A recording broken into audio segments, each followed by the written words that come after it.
गेल्या आठवडाभरापासून बरसणाऱ्या पावसानं शेतात चिखल झालाय, त्यामुळे शेतात मोठ्या प्रमाणात गवत उगवले। ते काढण्यासाठी शेतकऱ्यांना मोठी मेहनत करावी लागते। रायगडमधल्या भातशेतीचा आढावा घेतला आमचे प्रतिनिधी सचिन कदम यांनी।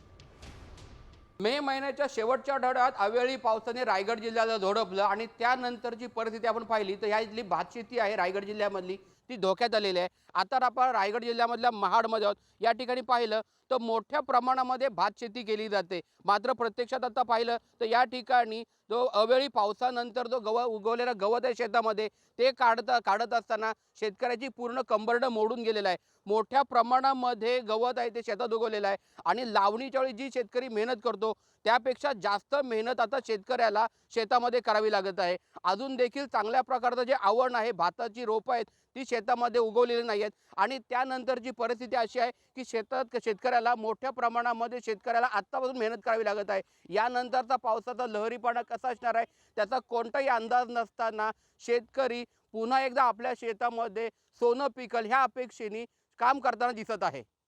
सचिन कदम, साम टीव्ही, रायगड।